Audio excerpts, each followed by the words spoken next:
그러면 서울에서 좀 더 관심 있게 봐야 할 지역이 있다면 어디가 네. 있을까요?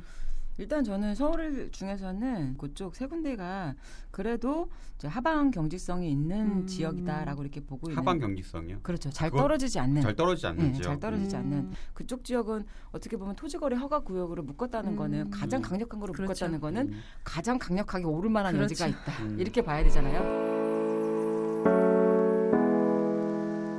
지금 6.17 대책이 나온 지 한 달도 안 돼서 더 네네. 강력한 7.10 대책이 나왔어요. 네네. 거의 이제 매일 뉴스에도 거의 부동산 얘기로 가득 차 있는데 네네. 요즘 같은 이런 분위기에서도 앞으로도 부동산이 부의 공식이 될 수 있을지 네, 그런 여쭤보고 부분들. 싶습니다. 일단 거의 지금 나온 대책이 뭐 그냥 아예 그냥 부동산 사지 마라 그 얘기잖아요. 네. 이주택자는 다주택자는. 예, 뭐 세금 취득세를 8%, 그다음에 3주택은 12%죠. 그러면은 5억짜리 집만 사도 취득세를 6천만 원을 내야 되는 맞아요. 상황이더라고요. 그럼 아예 그냥 어떻게 보면 주식시장에 서킷 브레이커라는 제도가 있는 것처럼 주택시장도 서킷 브레이커를 걸어버린 거나 마찬가지거든요. 그럴 수 있겠네. 사지도 말고 팔지도 말아라. 그러니까 음. 왜냐면은 정책으로도 아예 그냥 그 컨트롤이 안 돼 버리니까 시장 자체가. 브레이크를 그래서 그냥 걸어버린 거네요. 아예 그냥 브레이크를 걸어버렸다. 저는 이렇게 풀 생각하고 브레이크네. 있어요. 풀 브레이크. 그렇죠. 어마어마한 브레이크를 걸었는데.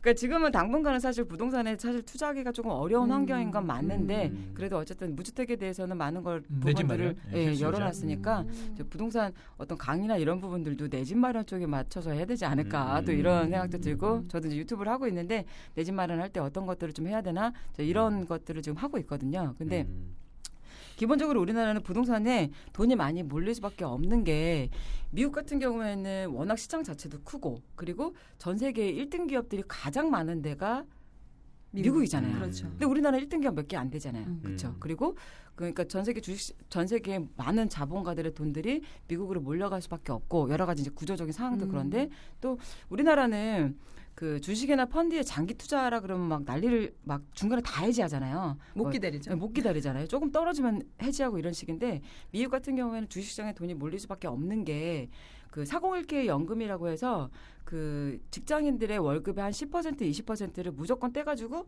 주식이나 펀드, 장기성 보험 이런 데다 투자하게끔 아예 그냥 강제를 해놨거든요. 프로그램이 우리나라 퇴직연금이랑 비슷하잖아요. 지금 DC 하는 거랑. 그렇죠. 약간 비슷하죠. 근데 네. 그런 부분들을 도입한 지가 이미 오래돼서 또 여러 가지 금융 위기들이 있었지만 그럼에도 불구하고 장기적으로 주식이나 펀드는 우상향하니까 나중에 네가 퇴직을 했을 때는 그게 많이 돈이 불어나서 너의 노후 자금에 될 거야라고 해서 그렇게 이제 제도를 만들어 놓은 거거든요. 그래서 우리나라는 OECD 빈곤율, 노인 빈곤율이 한 42.9% 높죠, 이렇게 되잖아요. 상당히. 근데 50% 조금 안 나요. 네, 그러니까 미국 같은 경우에는 한 10%대 정도밖에 안 되는 게 평균을 조금 OECD 평균을 조금 약간 하회하거든요. 그러니까 미국은 10%밖에 안 돼요. 네, 그러다 보니까 이게 401k 연금이 그런 부분들을 많이 좀 기여하지 않았나 이런 생각들이 드는데 우리 어쨌든 미국은 1등 기업들도 많이 몰려 있고 또 주식시장에 돈이 자연스럽게 흘러갈 수밖에 없기 때문에 금융자산이 30%, 부동산이 70% 이런 구조가 되는데 우리나라는 딱 반대라고 보시면 되잖아요. 주식시장에 돈이 많이 안 흘러가고 그리고 코스피도 지금 한 2,200 정도 되나요? 네, 그 정도. 그러니까 그런 정도 선에서 좀 왔다 갔다 하고 어떻게 보면 4, 5년 전으로 회귀해가지고 계속 그냥 고선에서만 왔다 갔다 하는데 우리나라 기업하기가 쉽지 않잖아요. 최저임금도 너무 높고 막 이러다 보니까 기업하기도 어렵지. 1등 기업들이 많은 것도 아니지. 그렇다고 구조적으로 주식시장에 돈이 많이 흘러갈 수 있는 구조도 아니지. 그러다 보니까 어찌됐든 시중에 있는 유동자금들은 부동산 쪽으로 흘러갈 가능성이 그러니까 경제 메커니즘이나 구조적인 문제들이 해결되지 않으면 부동산 쪽으로 돈이 흘러가는 건 저는 어쩔 수 없다고 생각해요. 네. 그렇죠. 사실 사람들이 돈을 늘릴 수 있는 게 은행이나 뭐 주식이나 부동산. 사실 미국 주식도 요새 많이 하긴 하는데 미국 주식이 저도 나이가 많은 편도 아닌데 생각보다 되게 까다롭더라고요. 네, 맞아요. 이게 또 장이 또 밤이 열리니까 맞아요. 이게 너무 어려워요. 맞아요. 그러니까 사람들이 사실은 선택할 수 있는 선택지가 많지 않은데 사실 또 우리나라 주식이 계속 10년대 안 좋았잖아요. 사실은 맞아요. 실질적으로 그렇기 때문에 더 몰리는 게 아닌가 생각이 들더라고요. 은행은 금리가 너무 낮으니까. 그렇죠. 그러니까 주식시장 자체가 확장되기가 조금 어려운 경제 메커니즘을 갖고 있다 보니까 부동산으로 계속 몰릴 수밖에 없는 것 같아요. 그러니까 부동산을 또 투자를 해야 되는 거고. 근데 또 규제뿐만 아니라 요즘 또 코로나19로 인해서 네네. 더욱더 또 우리 생활이나 여러 가지 삶이 좀 바뀌고 있는데 네네. 그럼에도 불구하고 부동산 시장은 그래도 투자할 만한 가치가 있다. 일단은 이제 코로나가 원래는 이제 뭐 초도심 집중 현상이 뭐 진행될 것이다, 뭐 이런 이야기들이 계속 있어 왔고, 또 4차 산업혁명이 대두가 되면 어떤 빅데이터를 기반으로 모든 산업들이 이제 이루어지는 거다 보니까 빅데이터가 사실 많이 형성되려면은 많이 살고 있어야 되잖아요. 집중된 지역에서 많이 이제 빅데이터들이 발생을 하는 건데. 그렇죠, 그렇죠. 그래서 이제 그런 부분들 때문에도 더 초도심이 집중이 될 거다라고 이제 이야기들이 계속 있어 왔는데 어떻게 보면 코로나가 이게 우리 생활의 판도를 완전히 또 바꿀 수도 있을 것 같아요. 이게 좀 장기화되는 부분들도 있고 또 저도 이제 얼마 전에 이제 경기도 광주 가가지고 이제 임장을 한번 다녀왔던 게 지금은 이제 집의 가치가 달라졌잖아요. 그러니까 그 전에는 그냥 잠만 자는 데였는데.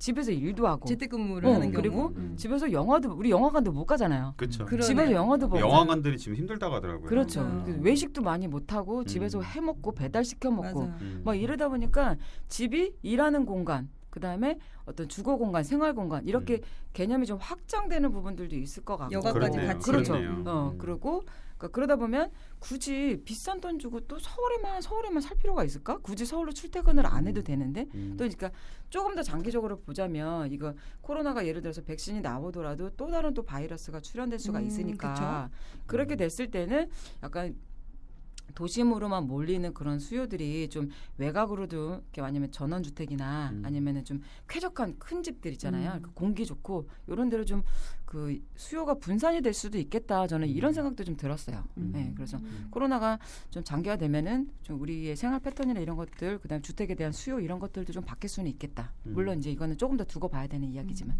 네. 그래도 또 초도심 현상을 말씀을 하신 네네. 거와 이제 연계해서 보면은 네. 가장 사람들이 살고 싶어하고 거주하고 싶어하는 데는 서울이잖아요. 그렇죠.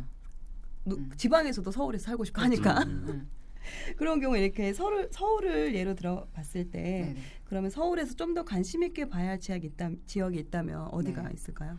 일단 저는 서울 중에서는 그 영등포나 수서 역세권하고 그다음에 영동대로 복합 개발되는 그 마이스 단지 그쪽 세 군데가 그래도 이제 하방 경직성이 있는 지역이다라고 이렇게 보고 있는. 하방 경직성이요? 그렇죠. 잘 떨어지지 않는. 잘 떨어지지 않는 지역. 잘 떨어지지 않는 이런 그 지역인 것 같은데 일단 영등포 같은 경우에는 그 2030 서울 플랜이라고 해서 네. 최상위법에서 그 뭐 3도심, 7구역 이렇게 나눴잖아요. 네, 근데 맞아요. 거기서도 그 청량리나 이런 데들은 이미 좀 개발이 돼서 다 아직 건물들이 이렇게 올라가고 있는데 청량리가 집창촌 있는 건 아시잖아요, 그렇죠? 예전에. 예전에 그 집장촌이 있는 지역들이 대부분 다 이렇게 주민들의 왕래가 굉장히 많은 곳에 생기거든요. 근데 이제 청량리 같은 경우에는 이미 다 거기가 철거가 돼서 이제 건물들이 이제 올라가고 있어서 지금 가격대도 굉장히 많이 올라갔는데 영등포 같은 경우에는 아직 집창촌하고 쪽방촌하고 이렇게 분리되는 작업들이 조금 약간 좀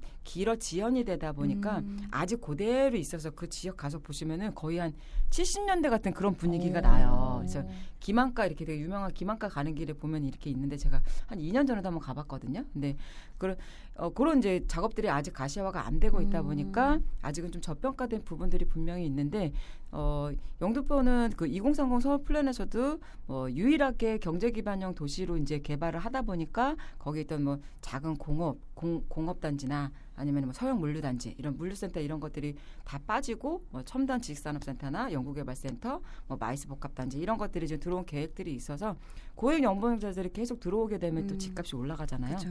그리고 땅값도 높다 보니까 구축을 사더라도 재건축도 했을 때 충분히 사업성이 나오는 지역들이니까 영등포도 괜찮을 것 같고 그다음은 또 계속 말씀드려요.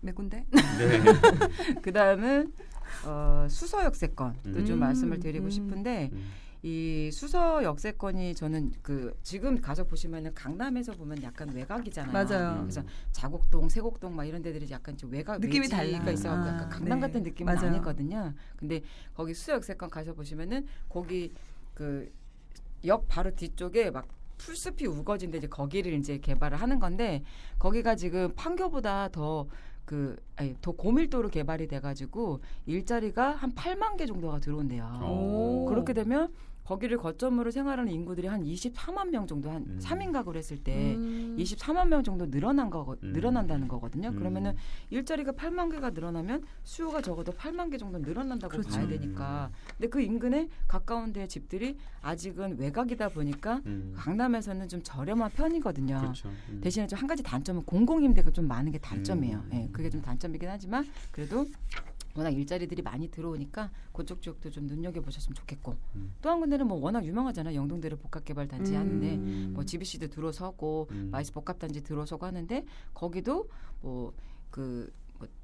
뭐 뒤에 마이스 단지 해가지고 총 들어오는 일자리만 한 7만 개 정도 들어온다 하더라고요. 그래서 그쪽도 한 20만, 그러니까 그쪽을 이제 거점으로 하는 인구들이 한 20만 명 이상 늘어나는 거니까 그쪽 지역은 어떻게 보면 토지거래 허가 구역으로 묶었다는 거는 가장 강력한 거로 그렇죠. 묶었다는 거는 가장 강력하게 오를 만한 그렇죠. 여지가 있다. 이렇게 봐야 되잖아요. 그래서 그쪽도 눈여겨 보시면 그쪽들이 좀 떨어질 가능성이 가장 적은 어떤 금융 위기나 이럴 때도 네, 그렇게 판단하고 있습니다. 네. 네, 서울에 대해서 말씀을 해주셨는데 또 이제 책에 보면 대한민국 부동산 정책의 핵심은 신도시다라는 그런 관련된 내용이 있더라고요. 네, 어떤 내용이죠? 일단 기본적으로 부동산 정책의 기반이 신도시니까 우리가 이제 투자를 할 때 1기 신도시, 2기 신도시, 3기 신도시, 지금 뭐 4기 신도시도 한 해 만에 이제 이러고 있는데 1기 신도시의 성격을 좀 잘 알고 2기 신도시의 성격을 잘 알고 또 3기 신도시가 어떤 위치에 어떻게 들어오는지를 좀 알게 되면은 좀 투자 포인트를 좀 잡을 수가 있거든요. 그리고 또 거기에 또 일자리가 어떻게 형성이 되어 있는지도 미리 알고 들어가면 또 이제 여기서 내가 투자할 때 포인트를 어떻게 잡고 들어가야 되겠다. 이런 것들을 좀 알 수가 있으니까 각각의 이제 신도시의 성격 정도는 좀 알고 있는 게 투자자들의 좀 기본은 아닐까. 또 지금 또 투자가 어려우니까 내 집 마련할 때도 또 1기 신도시 살 수도 있고 2기 신도시 살 수도 그렇죠. 있잖아요. 그래서 성격을 알고 접근하면 오를 만한 데다가 또 집을 살 수도 있는 거니까 기본적으로 그 1기, 2기, 3기 신도시 정도는 알고 계시는 게 좋을 것 같아요. 물론 서울이 좋은 건 알지만 네네. 그렇다고 모두가 서울에 들어갈 수는 없으니까 뭐 예를 들어서 꼭 투자가 아니더라도 내 집 마련을 위한 분들은 꼭 1기 신도시, 2기 신도시, 신도시에 대해서 그렇죠. 말씀하신 대로 좀 네. 파악을 좀 하면 네. 그 내 집 마련이나 이런 부분에 있어서 접근할 때 좀 더 수월하지 않을까라는 그렇죠. 생각이 드네요. 네. 그렇다면 그럼 1기 신도시 가장 먼저 생긴 게 1기 신도시인데 네네. 어떤 특징이 있고 또 그 안에서 우리는 투자 포인트를 어떻게 잡아가야 될까요? 1기 신도시는 이제 1990년도 초반에 거의 대부분 입주를 했잖아요. 그래서 뭐 분당, 일산, 평촌, 삼본, 중동 요렇게인데 1기 신도시는 일단은 서울 중심으로 했을 때 한 20km 정도 이내에 이제 들어와 있어서 서울 접근성은 좋다 이렇게 보시면 되는데 대부분이 어떤 자정용지나 일자리 용지가 확보된 지역들이 아니라 그냥 대부분 그냥 주택 도시 베드타운 성격이 강하다 이렇게 보시면 될 것 같아요. 그중에 그나마 분당 같은 경우에는 일자리가 조금 더 들어가 있다라고 그쵸. 보시면 돼요. 처음부터 이제 설계가 그렇게 되어 있으니까. 그래서 1기 신도시 같은 경우에는 지금 어느 정도 좀 노후화가 되어 있어서 어떤 재건축이나 리모델링 이런 것들도 보시고 이제 접근을 하셔야 되는데 여기서 이제 포인트를 좀 말씀을 드리면 이 5군데 신도시 중에 인구 밀도나 그다음에 용적률이 가장 낮은 데는 일산이잖아요. 일산인데 일산은 그동안 계속 원흥, 지축, 삼송, 탄현지구, 파주운정 계속 지속적으로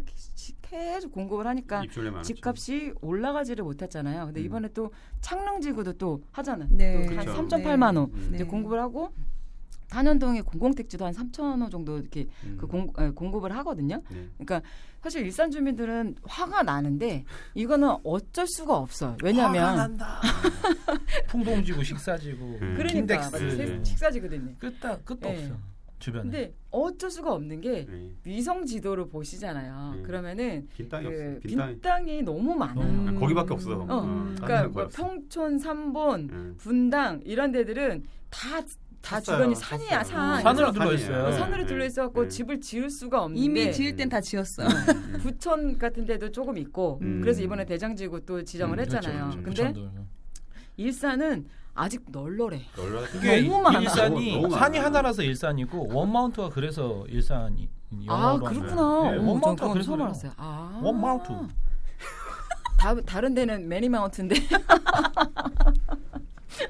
역시 두 분이 매니. 호흡이 잘 맞으셔. 엄마 이주윤 작가님이 네. 잘 맞춰주고 계세요. 그러니까. 근데 지금 방송 중인데 이주윤 작가님 얼굴이 워낙에 작으시니까 마이크에 가려가지고 계속 이렇게 했다 저렇게 했다 저희를 마주치려고 우리는 다 보이는데. 우리는 뭐 이렇게 피해도 보여, 이렇게 가려도 보이는데. 그러네요. 네. 그래서 그 일산은 이제 투자 포인트를 잡을 때 이제 그 전에는 뭐 이렇게 재건축을 했을 때 새로운 가치가 부여될 수도 있다라고 이제 말씀을 드렸었는데 워낙 빈 땅이 많다 보니까 재건축을 하는 것보다 주택을 공급할 때 재건축하는 것보다 그냥 빈 새 땅에 땅에 그냥 지정해서 그치. 지어서 공급하는 게 더 더 빠르잖아요. 빠르고. 예. 빠르고 싸죠. 그렇죠. 부시고 다시 짓는데 부시는데 철거가 얼마나 맞아요. 비용이 맞아요. 많이 드는데. 그렇다 보니까 앞으로도 일산은 이렇게 또 이제 만약에 주택이 공급하다 그러면 주변에 또 땅을 또 이용을 할 거기 때문에 그리고 이제 창릉지구가 3.8만 호까지 들어가게 되면 일산 인근의 그 구축으로 내 집 마련하시는 거는 조금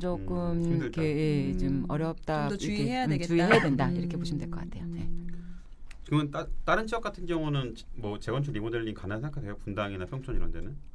분당은 충분히 가능하죠. 그리고 사업성도 일단 땅값 자체가 비싸니까 그리고 용적률도 5개 신도시 중에서도 일산 다음으로도 낮거든요. 그러다 보니까 또 일산 같은 경우도 일자리들도 많이 들어와 있고 또 판교도 아직도 입주가 또 안 끝났 일자리 입주가 안 끝났으니까 그러다 보니까 분당 같은 경우 충분히 재건축을 했을 때 그 가치가 이제 부여받을 수도 있다 이렇게 보고 있는 거고 대신에 그 3번이나 중동 같은 데는 용적률이 굉장히 높아가지고 재건축을 했을 때 사업성이 그렇게 많이 안 나올 수도 있거든요. 그러다 보니까 리모델링으로도 접근이 또 될 수도 있어요. 근데 어떤 단지마다 사업성을 계산을 해봤을 때 리모델링이 되는 단지들도 있고 분명히 사업성이 안 나오는 단지들도 있거든요. 이게 조금 더 노후화가 되면 되는 단지와 안 되는 단지에 이런 이 프리미엄 차이가 또 굉장히 많이 날 거기 때문에 좀 더 장기적으로 본다라고 하면 3번하고 중동 같은 경우에는 리모델링이나 이런 부분들을 좀 그 계산해 보시고 접근해 보시고 공부를 한번 해 보시고 접근을 하시는 게 좋을 것 같아요. 강남이나 이런 데 같은 경우는 사실 중증도 재건축 지금 추진되고 있잖아요. 그렇죠. 가격도 많이 올랐고. 그렇죠. 거기가 용적률을 기준으로 했을 때 보통 얼마 정도 했을 때가 이렇게 되는 거예요? 200% 전후로 되는 건가요? 용적률을 봤을 때? 그럼 200%는 넘지 넘지 않아야 않아야지만 되는 거죠. 아무래도 조금 이제 부식을 다시 지었을 때 예를 들어서 뭐 분양 물량이 좀 그렇죠. 나오잖아요. 분양 물량도 좀 나올 수도 있고 이런 식이 되는 거니까 너무 높으면 기본적으로 지금 받고 있는 것도 한 250%다. 그러면 그걸 부식을 더 높은 용적률을 받을 수는 없거든요. 왜냐하면 1종, 2종, 3종으로 아예 그냥 종이 나눠져 있기 때문에 그게 바뀌기 어렵다면서요. 그렇죠. 그걸 바꾸기는 어려워요. 그러니까 그렇다 보니까 기본적으로 좀 200 이하로 되어 있는 데들은 강남에 은근히 꽤 많거든요. 그러니까 그런 데들은 들어가면 예를 들어서 이제 한 가지 팁을 드리면 토지 이용 계획 확인을 해봤을 때 거기가 3종이다. 그러면은 최대 300%까지 용적률을 그렇죠. 받을 수 있는데 지금 지어진 데가 예를 들어 200% 밑으로 용적률 200% 밑이다. 그런 경우에는 부시고 재건축을 했을 때 충분히 사업성이 나올 수 있다. 이렇게 판단을 할 수가 있는 거죠. 중동이나 3번 같은 경우는 좀 구축을 이제 볼 때는 용적률도 좀 한 번 더 살펴볼 필요가 있는 거네요. 그렇죠. 그러니까 이게 리모델링이 될지 안 될지 이런 부분들을 좀 공부를 해보시고 접근을 하시는 게 좋아요. 일기 신도시 접근할 때 자체가 그렇죠. 일산은 근데 사실은 좀 약간 주변 공급 빈 빈 땅이 땅이 많아서 그렇지. 좀 애매하다는 재건축이 거죠. 좀 하기 힘든 구조니까. 리모델링은 어차피 2층밖에 못 올리니까 네. 재건축할 때 용적률을 좀 많이 봐야죠. 네, 그런 리모델링은 부분도 뭐 그렇고. 용적률이 근데 있죠. 그 리모델링도 지금 이번에 또 법이 어떻게 됐는지는 모르겠는데 수직 증축이 좀 되게끔 또 법이 바뀌었어요. 그래서 사업성이 좀 어느 정도 나오고 옆으로도 조금 늘릴 수도 있거든요. 뚱뚱해지는 거 네. 앞뒤로 옆으로 좀 또 늘릴 수도 있기 때문에 25평이면 예를 들어서 한 5평 정도를 늘린다든가 이렇게도 가능해요. 근데 또 이렇게 기역자로 꺾여 있으면 그게 겹치더라고. 네, 맞아요. 그러니까 복도식이기 그런 때문에. 부분들 때문에 이게 리모델링이 되는 데들도 있고 안 되는 데들도 있고 이렇거든요. 그러니까 그런 부분들은 좀 알고 접근을 하시면 더 좋죠. 나중에는 분명히 프리미엄 차이는 많이 날 거거든요. 그런 것들이 지금은 사실 거의 반영이 아직 안 돼 있는 것 같더라고요. 지금 용적률이든 그렇죠. 판상형이 타워형이든 반영이 안 되고 있는데 네. 나중에 반영이 될 거란 말씀인 거죠. 그렇죠. 예를 들면 판사형 같은 경우에는 진짜 뭐 부식이 다시 시기 어렵잖아요. 근데 이제 아니 판상형이란데 타워형. 근데 판상형 같은 경우에는 아무래도 일자로 이렇게 되어 있어서 공간도 좀 뚱뚱하게 할 수 있으니까. 앞뒤로 늘리기도 편하고 이런 경우는 또 리모델링도 가능하다고 봐야 되는 거죠. 네. 또 서울 집값 폭등 막기 위해서 생긴 게 2기 신도시인데요. 뭐 네네. 판교, 광교, 동탄 등이 좀 대표적인데 그렇다면 2기 신도시의 좀 특징과 또 투자 포인트 또 알려주세요. 뭐 이기 신도시는 아시는 것처럼 뭐 판교, 동탄, 뭐 김포, 파주, 광교 뭐 이런 데들인데 일단 이기 신도시는 그 가구 뭐 이 1기 신도시하고 조금 비교해서 설명을 드리면 1기 신도시는 헥타르당 233인 정도가 이제 들어가 있고 2기 신도시는 헥타르당 117인 정도니까 굉장히 좀 쾌적하게 지어졌다 이렇게 보시면 될 것 같고요. 그리고 1기 신도시는 대부분이 이제 주택도시 완결성을 추구했기 때문에 베드타운 성격이 강하고 그다음에 일반 고교 위주인데 2기 신도시 같은 경우에는 자족 아무래도 서울에서 조금 멀잖아요. 멀다 보니까 자족성을 확보하기 위해서 노력했다 이렇게 보시면 돼요. 그래서 이제 신도시별로 어떤 테마들을 강조해가지고 뭐 판교 테크노밸리를 만든다든지 아니면 김포 같은 경우에는 뭐 친환경 단지를 만든다든지 이런 식으로 어떤 도시 나름대로의 특화된 그런 설계를 통해서 어떤 자족성을 좀 확보하기 위해서 노력했다 이렇게 보시면 되는데 2기 신도시는 아무래도 좀 최근에 이제 입주를 했으니까 2001년도부터 현재까지도 입주하는 애들도 있잖아요. 그러다 보니까 이제 신축 아파트이긴 하지만은 서울보다는 멀잖아요. 멀다 보니까 어떤 교통이나 이런 부분들이 GTX나 아니면은 다른 이제 교통수단들이 서울 접근성이 좋은지 그런 것들을 이제 먼저 보시고 그렇게 그렇게 들어가시는 것도 좋고 또 일자리가 얼마만큼 들어와 있는지. 그러니까 동탄 같은 경우에는 그 안에서도 자족이 될 수 있는 자족용지 일자리들이 많이 확보가 되어 있잖아요. 그러니까 또 도시의 이제 급이 좀 높은 거거든요. 판교도 마찬가지고. 그러니까 일자리 자족용지가 어느 정도 확보가 되어 있고 또 서울로 나갈 때 교통이나 이런 부분들을 좀 미리 판단하고 들어가시는 게 투자 포인트가 될 것 같아요. 네. 네, 또 현 정부에서는 또 3기 신도시 건설을 또 지정을 했고 또 이제 그 건설을 좀 앞당기려고 하고 있는데요. 이 3기 신도시가 부동산에 좀 큰 영향을 어느 정도 미칠 것 같은데 여기 3기 신도시도 이제 되게 여러 곳이 있는데 그 중에서 좀 어떤 지역이 있고 그런 또 특징들 또 투자하기 위해서는 저희가 어떤 면을 더 고려하면 좋은지 말씀해 주시면 좋을 것 같아요. 일단은 3기 신도시는 계속 뭐 1차, 2차 계속 지정해가지고 왕숙지구, 계양지구, 하남교산, 탄현공공택지, 부천공공택지, 부천 대장지구, 그다음에 과천 은근 많아요. 지역으로 따지면 되게 많아요. 엄청 많이 지금 계속 지정하고 있잖아요. 근데 이 3기 신도시는 진짜 좋을 수도 있고 안 좋을 수도 있는데 예를 들면 단기적으로 호재로는 작용할 수 있다라고 이제 판단하고 있지만은 장기적으로 한 30만 호 이상을 이제 공급을 해버리는 상황이 되니까 서울의 1년 수요를 작게는 4만 호 정도로 보고 많게는 6, 7만 호까지도 보거든요. 그러면은 수도권에 예를 들면은 수도권에 그 3기 신도시 통해 가지고 1년 서울에 한 4년, 5년 이렇게 수요를 한꺼번에 빵 공급을 해버리는 거니까 어떻게 보면 장기적으로는 부동산 시장에 좀 악재로 작용을 할 수 있다. 저는 이렇게 판단을 하고 있거든요. 그래서 조금 3기 신도시 중에서 좀 좋은데 좀 아니면 좀 주의하셔야 될 때 주의할 점 이런 것들을 조금 짚어드리고 싶은데 일단 이제 왕숙지구가 제일 크잖아요. 그렇죠. 그래서 뭐 별내역에 GTX가 들어오고 이제 그러기는 하는데 이 왕숙지구가 6만 6천 호거든요. 그러니까 이것도 어떻게 보면 서울의 1년 수요를 한꺼번에 한 지역에다 빵 공급하는 거잖아요. 그러니까 서울에서 갈까요, 왕숙구? 물론 이제 그 이제 빠지기는 쉽지는 않겠지만은 이제 비교를 해서 설명을 드린 거니까. 근데 그 왕숙지구 같은 경우에는 자족용지가 아예 없어요. 일자리가 그냥 아예 없는 동네거든요. 그러니까 일자리도 없는데 아파트만 짓는 거야. 아파트만. 근데 계획은 거기 들어가 있잖아요. 저기 일자리 한다고. 근데 그 도시 처음에 설계할 때는 그런 내용이 없었어요. 나중에 추가적으로 이제 그렇게 된 건데 어쨌든 도시 설계할 때 근데 지금 일자리가 지정된 데가 여러 군데가 있잖아요. 인천 계양지구, 부천 대장지구도 있고, 그다음에 부천 대장지구도 있고, 수석사건 또 들어올 거지, 영동대로 복합개발 들어올 거지, 하남 교산지구 들어올 거지, 그다음에 그럼 남양주 왕숙지구까지 일자리가 채워질까요? 그러니까요. 네. 채워질 자리가 없어요. 그러니까 다 늦긴 늦는데 사실 예전에 인천공항 이런 인천 이런 데도 사실은 원래 다 늦겠다 했던 거잖아요. 근데 사실 그게 안 됐잖아요, 잘. 그럼요. 이게 산업이 자꾸 확장기가 아니라 우리나라는 이제 조금 있으면 수축기로 들어설 수도 있는데 일자리를 많이 만들어내기가 어려운데 그렇죠.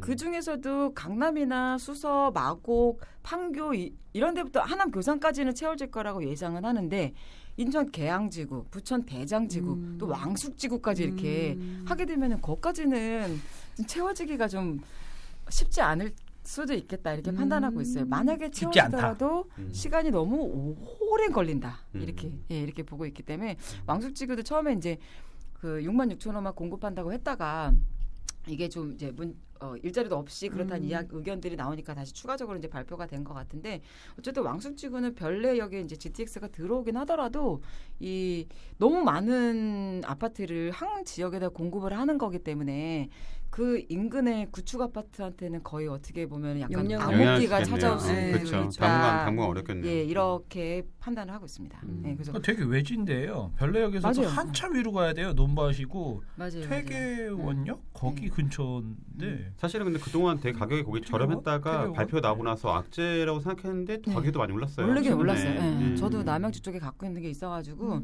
꽤 많이 올랐어요. 한 맞아요. 좀 그 저렴한 아파트였는데 한 3억짜리 아파트인데 2억 한 6천인가 그때 7천인가 주고 샀거든요. 제가 5년 전쯤에. 근데 지금 한 4억이 넘어가더라고요. 근데 이게 최근에 오른 거예요. 최근에 올랐어요. 그동안은 너무 힘들었어요. 거기 최근에 오른 거예요. 최근에. 옮겨 그거 팔고 뭐 노원으로 가냐 뭐 그런 얘기 했었거든요. 맞아요. 한동안 그러니까 다른 데들이 계속 오를 때 한 3, 4천만 원 요 정도 오르고 안 오르고 있다가 최근에 갑자기 한 6개월 정도 팍 오르기 시작하더라고요. 그래서 지금은 약간 좀 소강 상태고. 어쨌든 그런 상황이고 그 3기 신도시 중에서는 하남 교산이 그래도 이제 위치적으로도 위치도 괜찮고 또 그 판교 테크노밸리에 1.4배 정도 되는 일자리 자족용지도 확보한 상태고 그리고 강남 접근성도 굉장히 좋고 그리고 또 가서 보시면 이미 이제 산업단지들이 또 형성이 되고 있거든요. 그래서 이쪽이 지금 1.7만 호 정도 공급이 되는데 이쪽이 좀 가장 괜찮을 것 같고요. 그리고 이제 계양지구는 이 자족용지가 여기도 똑같이 확보가 되어 있긴 하지만 너무 약간 이제 서울 접근성이 마곡하고는 가깝기는 한데 아무래도 다른 데들 일자리가 먼저 들어가다 보면은 계양지구까지 일자리가 조금 들어가긴 조금 어렵다 이렇게 판단하고 있고 그리고 부천 대장지구도 일자리가 있지만 이쪽도 조금 힘들 수도 있겠다 이렇게 좀 일자리가 채워지기까지는 그러면은 뭐 가까운 데에 있는 아파트들에게는 좋은 이제 영향을 미칠 수는 있겠지만 근데 청라나 뭐 검단에 이런 멀리 있는 아파트들한테는 조금 좀 부정적인 영향이 될 수도 있다 이렇게 보고 있죠. 그리고 일자리가 실제로 얼마나 들어오느냐가 또 중요하겠네요. 그게 가장 핵심인데 사실 이쪽은 조금 힘들 것 같아요. 그래서 과천도 있고 뭐 과천은 너무 잘 아시니까 그래서 어쨌든 3기 신도시를 이제 접근을 하실 때는 일자리가 얼마나 확보되어 있고 강남 접근성이 얼마나 좋고 서울 접근성이 얼마나 좋냐 요거를 이제 보고 판단을 하시게 되면은 그래도 하남 교산이 제일 난 것 같아요. 제가 봤을 때는 그러니까 그쪽은 좀 눈여겨보시는 게 좋을 것 같아요. 네, 또 현 정부 들어서 22번째 부동산 정책이 나오고 있는데 또 작가님께서는 또 오히려 정책이 주는 힌트를 잘 살펴봐야 한다. 그걸 잘 살펴보면 또 기회가 될 수 있다. 이런 말씀을 또 해주셨더라고요. 위기가 기회다. 그렇죠. 어떤 의미일까요?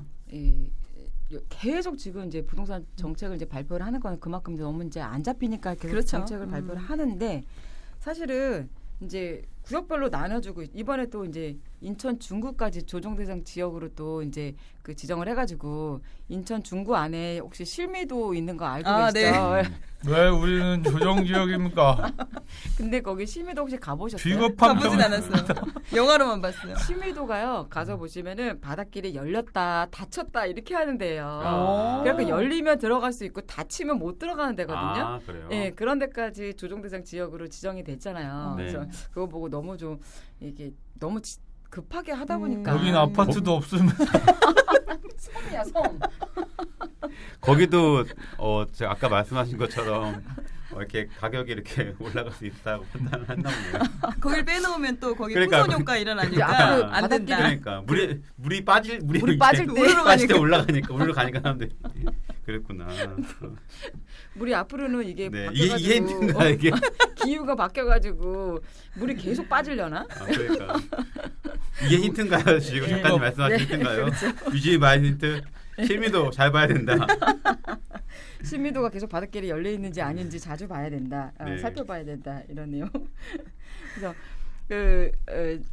어쨌든 이제 정책에 봤을 때 조정대상 지역도 있고 투기가율 지구도 있고 토지거래 허가구역도 있고 여러 가지 이제 구역별로 나눠놨는데 조정대상 지역보다는 투기가율 지구가 좋다라고 이야기하는 거고요. 그다음에 투기가율 지구보다는 또 토지거래 허가구역은 오죽하면 토지 거래까지 허가를 받으라고 묶어놨겠냐 이 얘기죠. 그러니까 굳이 내가 그 안에 개발 계획이나 이런 것들 확인하고 굳이 공부하지 않아도 나라가 너 토지 거래할 때 나한테 허가를 받고 해. 그러면은 그 안에 엄청난 일들이 벌어지고 있다. 이렇게 보시면 될 것 같아요. 그렇죠. 그래서 그러니까 오히려 정부에서 말하는 거 예상과는 그러니까 정부에서 이제 사실은 공식적으로는 네네. 뭐 허가까지 내주는 건 여기 투자하지 마 이런 거잖아요. 네네네. 사실은 거의 그냥 거의 하지 마 이런 네. 개념이잖아요. 네네. 근데 오히려 거기가 가치가 높다는 말씀인 거군요. 그렇죠. 그러니까 음. 그래서 잠실 같은 경우에는 이 토지거래 허가구역으로 묻기 바로 전에 막 2억씩 막 치솟고 막 이랬었거든요. 그러니까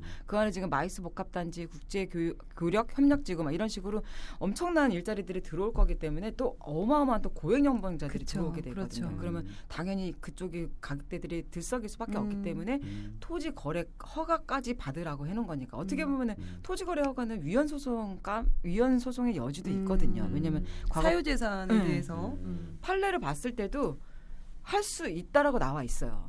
위헌 소송을 할 수 있다라고도 나와 있어요. 그렇게까지 그럼에도 불구하고 지정하는 거는 그만큼의 큰 개발에 대한 호재가 있기 때문에. 호재가 있다 이렇게 보시면 될 것 같아요. 그래서 그런 부분들도 말씀을 좀 드리고 싶고 또 한 가지는 추가 발표된 3기 신도시인데 첫 번째가 의왕 청계지구, 그다음에 성남 신촌, 의정부 우정지구, 시흥 하중인데 의왕 청계는 과천 바로 밑이에요. 그냥 네. 간단하게 설명드리면 그리고 성남 신촌은 수정구 신청동, 그러니까 수서역 바로 인근이거든요. 그리고 의정부 우정지구는 의정부에서도 약간 외곽에 녹양동 산밑이거든요. 그리고 시흥 하중지구는 일반 산단들이 많고 이제 광명 시흥 산단들이 있는 약간 산업단지들, 공장단지들이 있는 이제 그런 데들인데 그냥 딱 들어봤을 때 이게 보고서에서 발표된 순서거든요. 순서예요. 그러니까 의왕청계, 성남신촌, 의정부 우정, 시흥 하중 이렇게 1, 2, 3, 4 했는데 보셨을 때 3, 4가 좋아요? 1, 2가 좋아요? 1, 2가 좋죠. 1, 2가 좋죠. 그러니까는 내가 보고서를 작성하는 국토부에서 보고서를 작성하는 이런 그 작성자야. 그러면은 주택을 공급한다라고 보고서를 썼을 때 좋은 지역을 먼저 쓸까요? 낮은 지역을 별로 안 좋은 지역을 먼저 쓸까? 그러네요. 좋은 지역을 먼저 그렇죠. 써야 그래야 사람들이 이제 원하는 이펙트가 그렇죠. 뽑으니까. 사람들이 원하는 지역을 먼저 쓸 거 아니에요. 그러니까 보고서를 쓰는 그 순서만 보더라도 이 지역이 좋다라는 거를 알 수가 있는 거죠. 그래서 이런 정책을 발표할 때나 구역을 지정할 때도 그렇고 또 이제 이런 보고서를 보면서도 순위나 이런 것들을 보고도 내가 힌트를 얻을 수가 있다 이런 말씀을 드리고 싶어요. 나라에서는 이 지역을 더 좋게 보는구나라고 생각할 수 있겠네요. 그렇죠. 나라도 그래.